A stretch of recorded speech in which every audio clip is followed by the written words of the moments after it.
See, we can't claim this kind of emotionalism versus spirituality. And what's the difference? What do you mean emotionalism versus spirituality? Emotionalism means, like, is your deen temperamental? What do I mean by is your deen temperamental? Is it moody?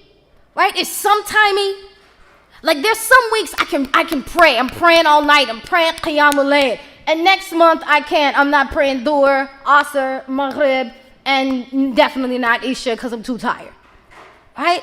Or are you're a hijabi when you come to the masjid, but then when you get with your friends at school, you got on tight jeans. Or on Jummah, you're telling your dad, no, I got to get out of school, for Jummah. I got to come to Jummah because it's my obligation. But on Saturday night, you at the hookah bar. Right? Or, when you're in the masjid, you're lowering your gaze and you're guarding your modesty. But when you're at school, you hollering at, you're flirting in the hallway. Right? So this is a case of your deen is temperamental because sometimes we claim something that we don't actually have. So this is why we have to get our spirituality into context. Right? You're saying, well, I don't really need to wear hijab. I don't really need to do. Allah knows my heart. Yes, Allah knows your heart. He knew we were vain. That's why He told us to wear hijab. He knew we were vain. He knew our situation. Right? He knew you had ego. That's why He commanded you to make salat. Bow down, submit, put your face to the floor. Get familiar with this dust right here, where you're going to live for a long time. So all of these lies we tell ourselves, Allah knows my state. Allah knows what I can do. Right? And this is, and many times, even more importantly with young people, is that Islam becomes our social beverage. Sister Iesha, what do you mean Islam is our social beverage? Meaning that there are many Muslims, sadly, right, who drink alcohol. And they claim, like, I really love Allah in my heart, and I'm really a good Muslim, but when I'm with them, it's just light, it's fun, it doesn't take from my iman. Allah says, don't drink it so I won't be intoxicated. So, you can't pray when you're intoxicated. That's okay, I drank after Isha. Right? I literally heard, somebody told me that, I'm not kidding. Somebody told me that. I drank after Isha. After all my prayers are done, then I can drink. Right? And we have the flip side of that.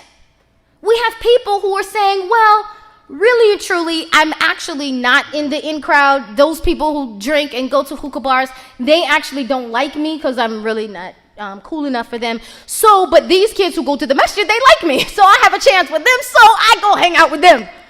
Because they go to the masjid, so I go in the masjid. So I have a group, I can hang out. That's my socialization. Those are my friends. Right? So Islam is a trend. It's your social beverage. So what happens when those friends disappear? Or what happens when you're by yourself? Your soul is completely empty because you haven't made that decision for yourself. And in reality, Islam is a decision whether you're 10 or you're 80. Islam is a decision that we make about 50 times a day. Sometimes 100 times a day, we make the decision to be Muslim or not Muslim. And the way society is going, you're going to keep making that decision. Not just am I going to make salah, not just am I going to wear hijab, not just am I going to have good company, not just am I going to be like, wow, now my friends are going to the club.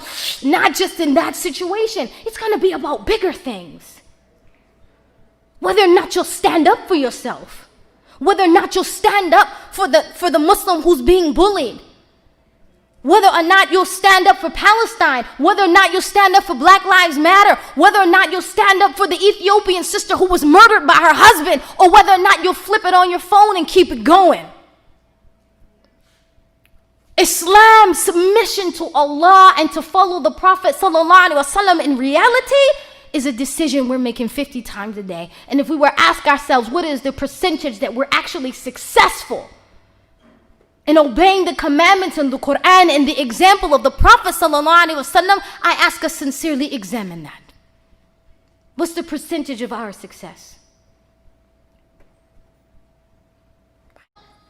And here's another thing. Many times we only worship Allah to the extent of the feel good. This is emotionalism versus spirituality. See, emotionalism will be like if I'm praying in the night and then I've got like this great feeling, like in Ramadan when I'm fasting and I've got this great feeling, then yes, I'll do it. But then there are times when it's like I'm just not feeling it. You know, I'm standing in my prayers and I'm not feeling anything. Or you know what, if Ramadan is over and I'm going to be hungry, so that's sunnah what? Monday, Thursday, who? Please, it's not Ramadan, I don't have to fast. I don't have to do it. Right?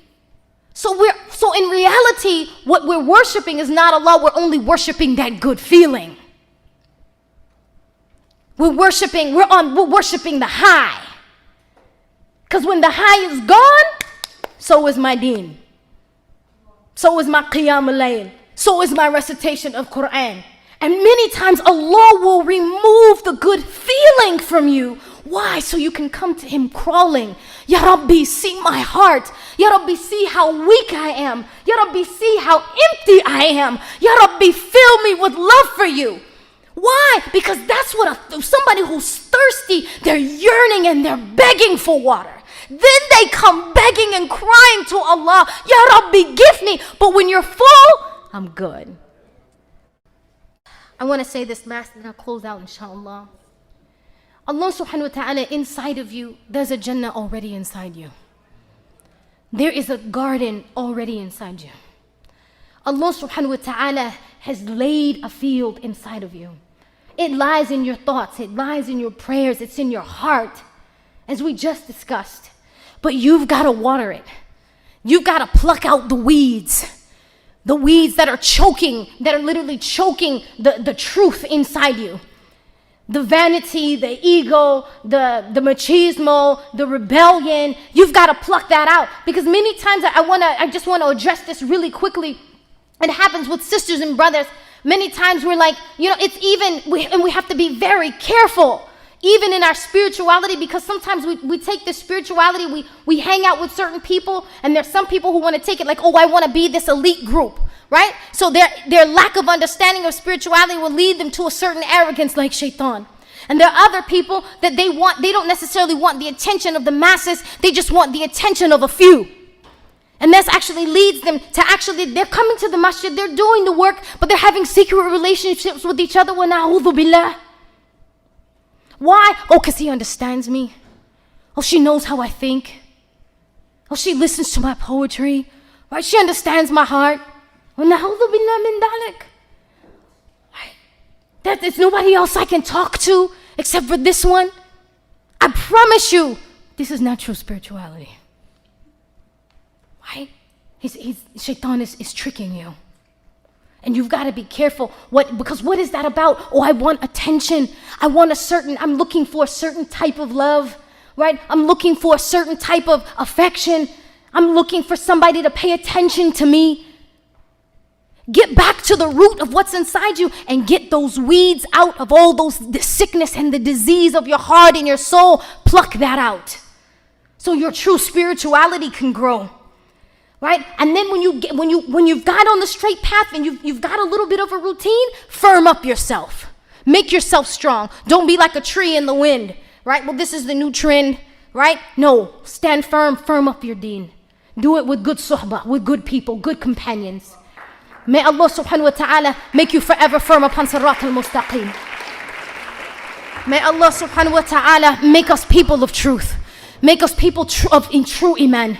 May Allah subhanahu wa ta'ala, Ya Allah, make us thabit upon this deen. Ya Rabbi, I ask that you fill our hearts with that which you love, that which you have. Ya Rabbi, make us amongst those whom you have favored, whom you've guided, whom you have protected. Ya Rabbi, save us from the torment of the grave and the punishment of the hellfire. Ya Rabbi, make our hearts truly for you. Ya Rabbi, bless us to have true spirituality. Ya Rabbi, and don't let us be tricked by our own ego, our own arrogance. Ya Rabbi, don't let us be tricked by shaitan, Ya Allah. Ya Rabbi, I ask that you make us truly Muslim. Ya Rabbi, make our family and our lineage truly Muslim. Ya Rabbi, bless our families, Ya Rabbi, to stay together. Wherever the parents and the children, Ya Rabbi, are falling out, Ya Rabbi, make them close to each other. Give them understanding and acceptance, Ya Allah. Ya Rabbi, wherever our youth, Ya Rabbi, have fallen into haram relationships, Ya Rabbi, bless them to get out. Make them strong, Ya Allah, by which they love you, Ya Allah. They replace that love for others with love for you, Ya Allah. Ya Rabbi, wherever our youth are addicted to any substance, Ya Allah, come between them in this addiction, Ya Allah. Ya Rabbi, I ask that you bless them to be filled with the Quran, with the light of this Quran. Allahumma salli ala Sayyidina Mulana Muhammad wa ala alihi wa sahbihi wa sallam walhamdulillahi rabbil alameen. Afwan minkum. Assalam.